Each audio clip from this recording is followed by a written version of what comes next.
Hello, good morning, good afternoon, welcome. I'm very pleased to be joined by Jong Chen Foo, who's the Global Head of Ammonia for OCI. OCI, as many of you will know, is a major player in base chemicals, specifically, obviously, those around nitrogen and ammonia and methanol. So welcome, Chong. Thanks for joining us. Thank you. Thanks for having me, Nadim. So, Pleased to meet you. Yeah. yeah. So OCI are going to be speaking the World Hydrogen Derivatives part, the first 2 days of the World Hydrogen Congress this year in Rotterdam, October 9th to the 13th. Lots to discuss. We've seen a lot of activity specifically around the derivatives, a lot of interest. We've seen the rise of methanol certainly over the last year. Given OCI's position, or maybe the starting point is to expand on OCI's position for those in the audience who aren't aware of OCI and your fairly sort of dominant or strong position in this market to date. Yes. So OCI begins from a fertilizer and methanol player, production-wise, and grown over the years since 2000s. To today, we have about 16.5 million tons of production worldwide, predominantly in the US, in Netherlands, in Algeria, in Egypt, as well as the UAE. And we are also commonly known to have this JV of Fertiglobe together with ADNOC, whereby OCI owns 50% and ADNOC around 36%. So with these two main entities within our group combined, we are actually one of the leading players in the fertilizer space, in our ammonia space, as well as the methanol space. On ammonia-wise, on a grade production, we have about 7 million tons, of which 5 are upgraded to downstream fertilizers as well as industrial chemicals products, and 2 to 2.5 million tons we trade on a merchant basis. Yeah. So obviously we are actively supporting low carbon drive through our sustainability targets by 2030, whereby we want to reduce our carbon footprint from 2019's emissions by 20%. And of course, we're building new blue ammonia as well as green ammonia assets throughout the world in our key sites. One is in Beaumont, Texas, whereby we're going to have 1.1 million tons of new blue ammonia production by 2025. That's going to be the first, if I'm not wrong, in the US, obviously on the back of IRA 45Q, benefiting from that. Of course, with a lot of hurdles still, but the plant is already in construction.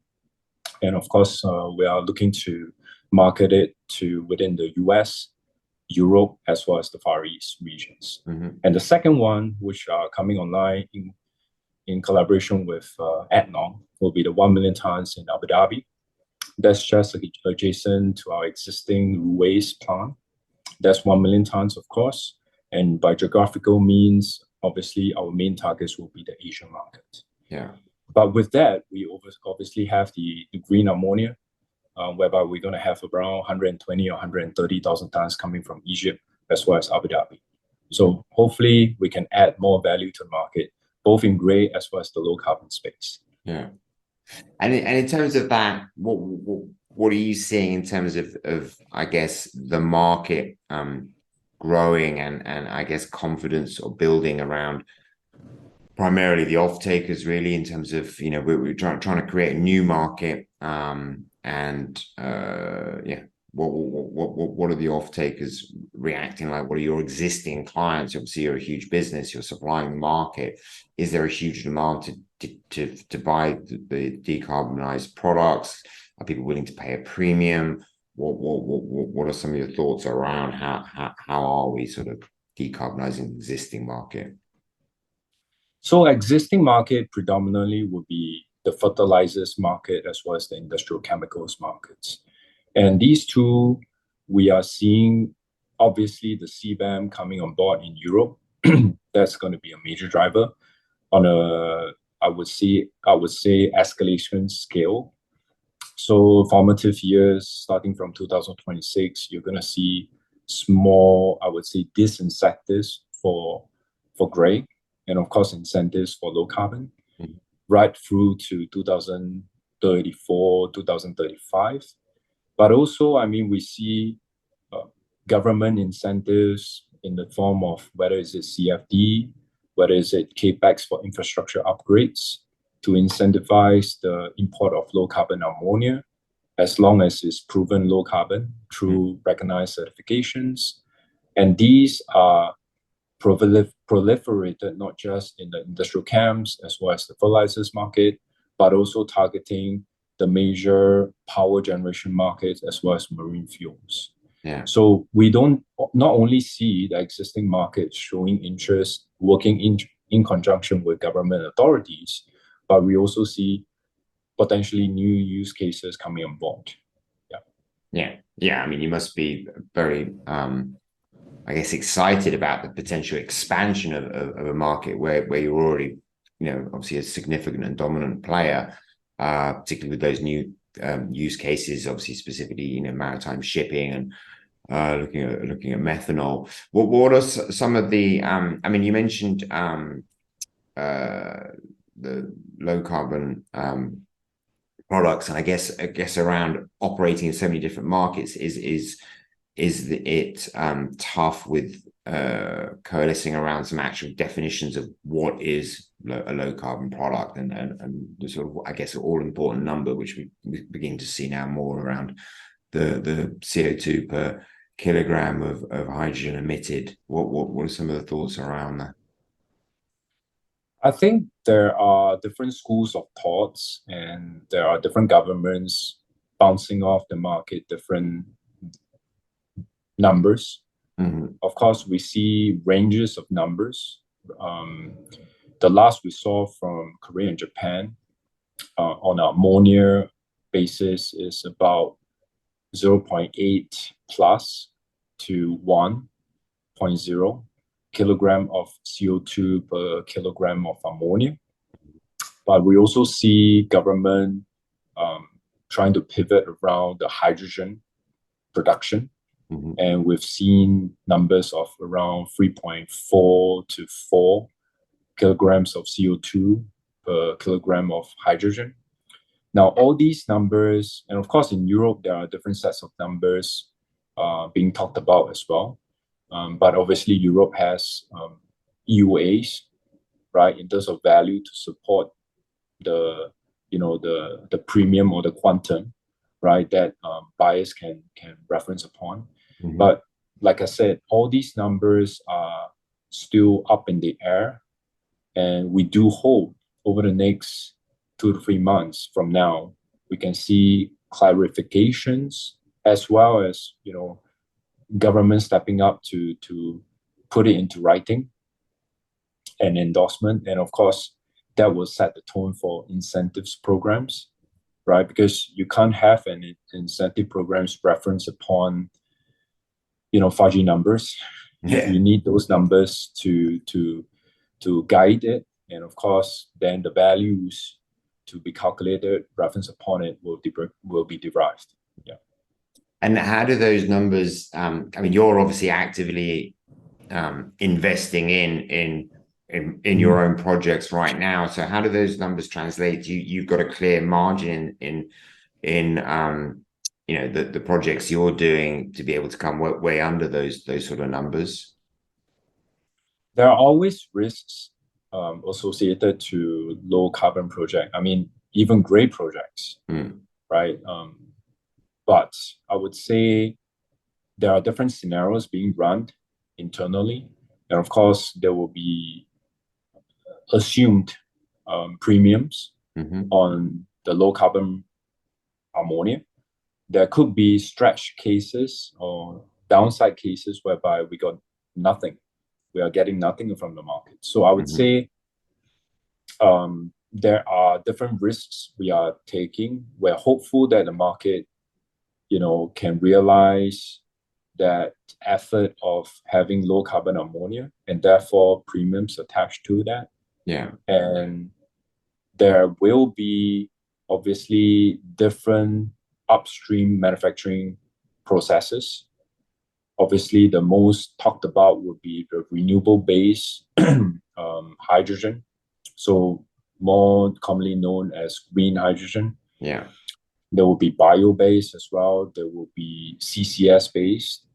All these have different manufacturing costs, right? So I think in the future, you will see development of not just a one-dimensional carbon abatement, cost-adjusted ammonia price.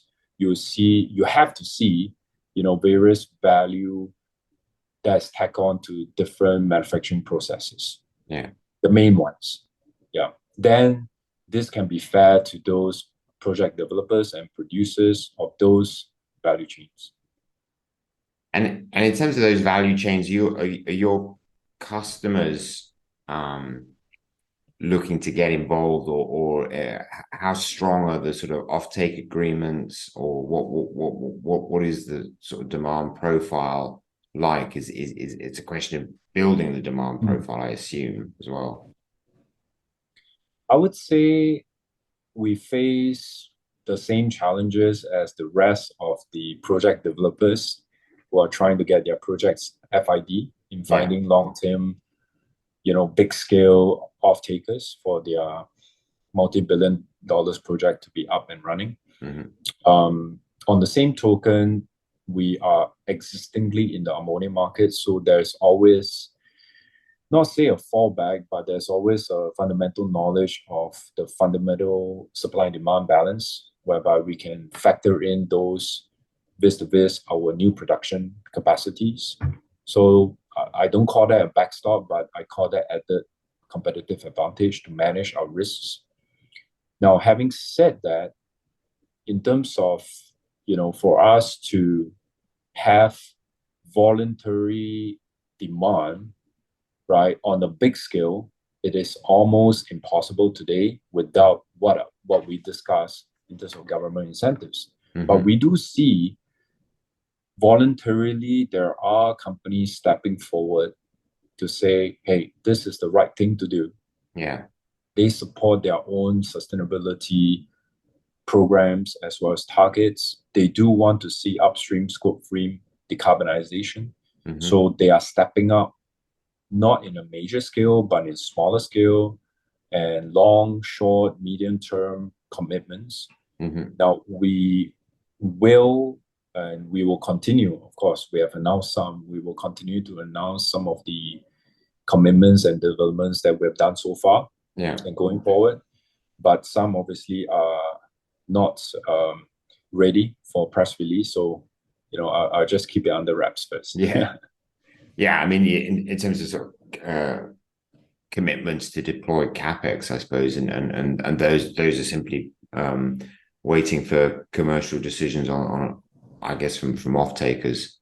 And in terms of other I guess positive noises around the market, I mean, the interest we've seen over the last year, a whole spread of, I guess it started with Maersk in the shipping sector. Do you see that, has that grown faster than you expected in terms of people looking or ordering? I guess at the moment they're all dual fuel ships, aren't they? But we're seeing a certain ramp up there, and at least getting, a big fleet. I can't remember. I think Maersk order was originally six boats, 6 ships, and then it was there's a test demo ship, and then another 6 ships, and then so it was building up. But now we're going sort of north with a lot more players. So has that been encouraging in terms of building up a whole potential fleet of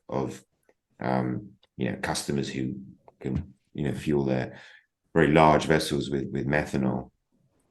Yeah, we see methanol as the pathway to decarbonize, and leading up to also adoption to ammonia. So we are perhaps one of the few, or maybe the one and only in the world in terms of providing both, right? Both methanol and ammonia. So to us, we see that as win-win. I mean, either way wins. So methanol adoption has not surprised us, but pleased us over I would say the last couple of months, because last year, especially the start of last year, we were still struggling a bit a little bit, not internally, but struggling a little bit in terms of the interface with the market to see uptake. Of course, we've seen order books, but we haven't actualized it. So we're pushing hard. And this year, you see the fruits of labor of that pushed.